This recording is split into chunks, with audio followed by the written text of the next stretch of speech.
What if the missing piece to Toronto's championship aspirations isn't a flashy superstar, but a calculated gamble on one of baseball's most underrated closers? The Blue Jays have been shopping like they mean business this offseason, but one critical question has echoed through Rogers Center all winter. Who's going to protect those leads in the ninth? After striking out on the biggest names, the front office might have found the smartest solution no one saw coming. Hello, Jays Nation. Welcome to Jays Quick News, your go-to spot for the latest Toronto Blue Jays updates. Are you ready to discover why the Blue Jays closer hunt might actually be a masterclass in buying low on elite talent? Because what we're about to reveal will completely change how you view this entire bullpen situation. But first, if you're serious about staying ahead of every Blue Jays move this offseason, hit that subscribe button right now and smash the notification bell so you never miss breaking news. Let's cut through the noise and talk about where things actually stand. The Blue Jays have been the most aggressive team in baseball this winter, completely transforming their roster. They've locked down Dylan Cease on a 7-year deal, added Tyler Rogers and Chase Lee to the bullpen, and they're still in the mix for massive additions like Kyle Tucker or Alex Bregman. But here's the piece everyone's talking about, the closer situation. Toronto initially targeted the big names. Edwin Diaz, he signed with the Los Angeles Dodgers. Robert Suarez, gone to the Atlanta Braves.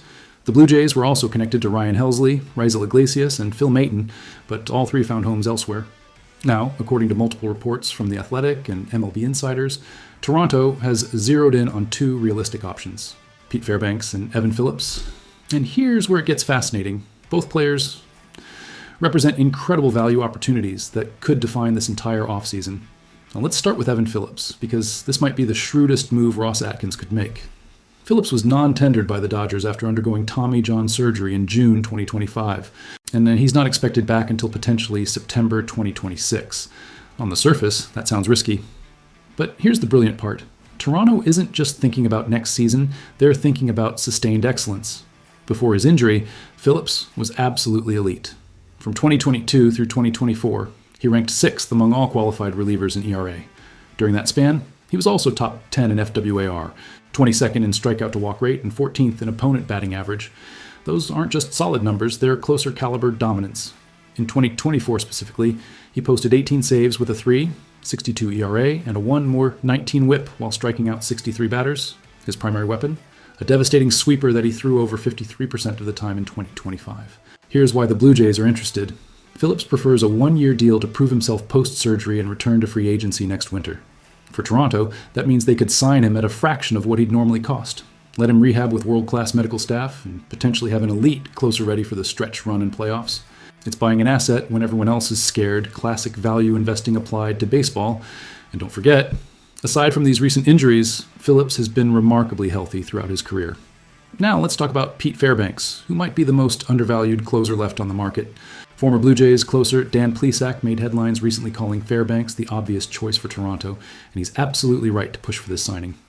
Fairbanks just completed his first fully healthy season in years, posting career highs across the board, 61 appearances, 60, 1 innings pitched, and 27 saves with a 2.83 ERA.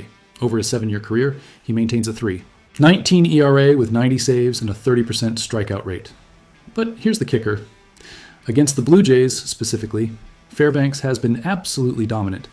In 28 career games versus Toronto, he's held Jays hitters to a 130 batting average and a toast to 468 OPS. Now that's not just good, that's suffocating. According to Ken Rosenthal's recent reporting, the market for Fairbanks has cooled significantly, which creates a golden opportunity for Toronto. Similar relievers like Brad Keller and Luke Weaver just signed 2-year, $22 million deals. If the Blue Jays can land Fairbanks anywhere near that range, it's an absolute steal for a proven closer with elite stuff. Here's what makes this entire situation so intriguing. Jeff Hoffman isn't going anywhere. He's just finding his perfect role. Hoffman finished 2025 with 33 saves, tied for 4th in Major League Baseball, but he also tied for 3rd most blown saves with 7. More importantly, GM Ross Atkins revealed something crucial. Hoffman isn't married to the closer role. He's a team-first player who wants whatever makes Toronto better. And here's the beautiful part. Hoffman was at his absolute best as a setup man with the Phillies. In those 2 seasons before joining Toronto, he recorded 32 holds while allowing just 9 home runs. Compare that to 2025, when he surrendered home runs at a concerning 1.99 per 9 innings rate. Moving Hoffman to the 8th inning while bringing in either Phillips or Fairbanks for the 9th creates one of the most feared late-game combinations in baseball. Imagine this scenario. It's September, the Blue Jays are fighting for a division title. Hoffman dominates the 8th inning just like he did in Philadelphia. Then Fairbanks, or a fully recovered Phillips, comes in for the 9th with electric stuff and years of closing experience. That's not just depth, that's championship caliber bullpen construction. And with Tyler Rogers also in the mix after leading all of baseball with 81 appearances in 2025, Toronto suddenly has multiple elite options for every high leverage situation. The Blue Jays aren't just chasing names, they're building something sustainable and smart. Whether it's the calculated Phillips gamble or the potential Fairbanks bargain, Toronto is positioning itself to dominate late-game situations for years to come. This is how championship teams operate. They find value where others see risk, and they maximize talent by putting players in positions to succeed. So, Jays Nation, here's the million-dollar question.